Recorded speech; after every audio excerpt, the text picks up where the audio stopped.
नमस्कार दोस्तों, आज से 6 साल पहले यानी 2016 में बताया गया कि नोटबंदी ही वो रास्ता है जिससे 3-4 लाख करोड़ का काला धन निकलकर सामने आ जाएगा।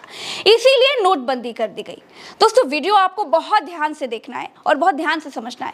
तमाम लोग आपको बहुत कुछ बता रहे हैं, जिसको जो समझ में आ रहा है वो आपको दिखा रहे हैं, लेकिन 2000 के नोट असल में सरकार ने बंद क्यों कर दिए, इसके पीछे की जो असली वजह है वो मैं आपको इस वीडियो में बताने जा रही हूँ। थोड़ा धीरज रखकर वीडियो देखिएगा।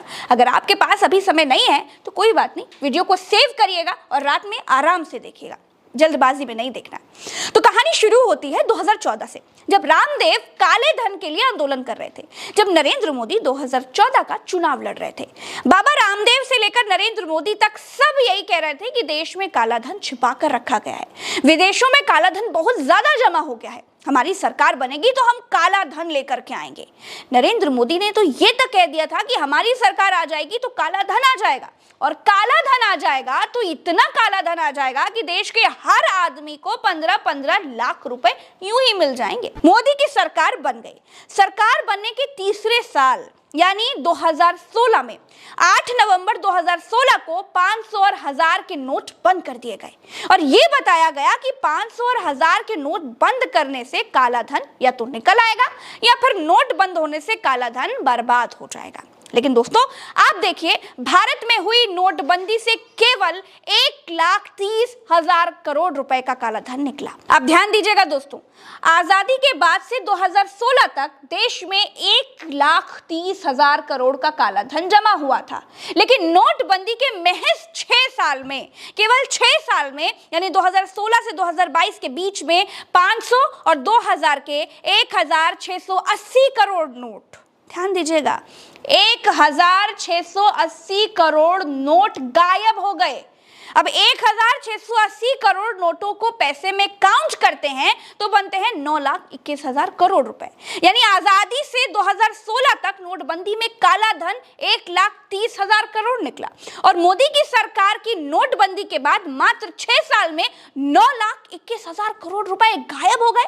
मतलब ये वो पैसा है जिस पर सरकार को कोई टैक्स नहीं मिल रहा है, और जिस पैसे पर सरकार को कोई टैक्स नहीं मिलता है वो ही होता है काला धन।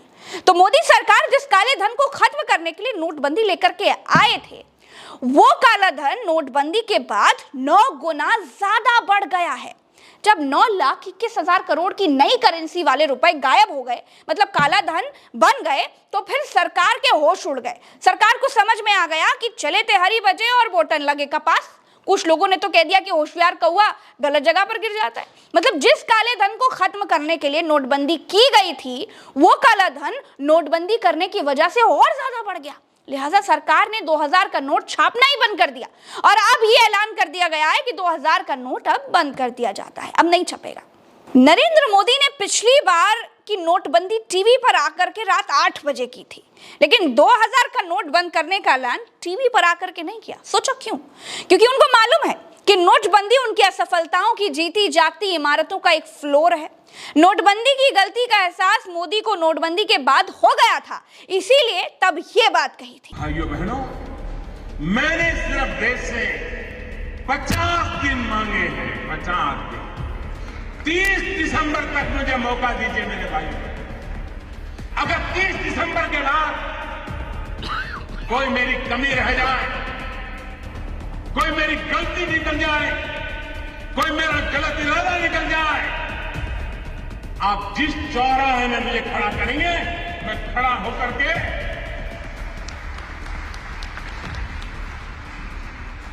देश जो सजा करेगा वो सजा भुगतने के लिए तैयार। अब सवाल 2 उठते हैं दोस्तों। पहला सवाल यह है कि क्या नोटबंदी सच में काला धन खत्म करने के लिए की गई थी, या फिर भारतीय जनता पार्टी के प्रचार करने वाले प्रधानमंत्री नरेंद्र मोदी ने चुनावों में विपक्ष की कमर तोड़ने के लिए, केवल विपक्ष को कमजोर करने के लिए, केवल और केवल चुनाव जीतने के लिए नोटबंदी का आदेश दे दिया था। क्योंकि मोदी ने 2016 में नवंबर में नोटबंदी की और उसके अगले महीने से ही यूपी में चुनाव होने शुरू हो गए थे और नोटबंदी के बाद भारतीय जनता पार्टी ने बहुमत के साथ उत्तर प्रदेश में सरकार बनाई। दूसरा सवाल यह है दोस्तों कि जब सरकार ने 500 और 1000 के नोटों को काला धन खत्म करने के लिए बंद कर दिया था, तो फिर 2000 जैसा बड़ा नोट लेकर के क्यों आई? सरकार इस नोट से आखिर किसको फायदा पहुंचाना चाहती थी? क्योंकि ये बात तो बच्चे को मालूम है कि बड़े नोटों से काला धन जमा करने वालों को और आसानी हो जाएगी। नरेंद्र मोदी सरकार को यह भी मालूम था कि गरीबों के जनधन खातों में अमीर लोग बंद हो चुके नोट जमा करा रहे हैं। मैं देश के सभी जनधन अकाउंट वाले गरीबों को कहना चाहता हूं, जिसने भी आपको पैसा दिया है, जिसका भी पैसा अपने बैंक में रखा है, वो उठाइए मत। लेकिन सरकार ने कोई कड़ा एक्शन नहीं लिया। इसका मतलब तो यही निकला कि सरकार का मकसद काला धन इकट्ठा करने वालों को सजा देने का नहीं था। सरकार का मकसद 2000 का नोट जारी करने का कुछ और ही था। अब क्या था वो मकसद? क्यों सरकार ने थोड़ा काला धन निकलवाने के चक्कर में 9,21,000 करोड़ रुपए को काला धन बनने दिया? कहां ठिकाने लग गए वो 9,21,000 करोड़ रुपए? दोस्तों सोचिएगा और तथ्यात्मक वीडियो देखने के लिए, सही बात को समझने के लिए प्रज्ञा के पन्ने को सब्सक्राइब कर लीजिएगा। यहाँ आपको 10 ऊटपटांग वीडियो नहीं मिलेंगे, लेकिन रोज एक वीडियो जरूर मिलेगा, लेकिन वो तथ्यात्मक होगा और सच्चे रिसर्च के साथ आपको मिलेगा। तथ्य परखने के लिए हम बहुत मेहनत करते हैं, हमारी पूरी टीम दिन रात लगी रहती है। अगर फेसबुक पर देख रहे हैं तो फॉलो जरूर कीजिएगा और यूट्यूब पे तो आपको सब्सक्राइब करना ही है। चलते हैं, नमस्कार, जय हिंद।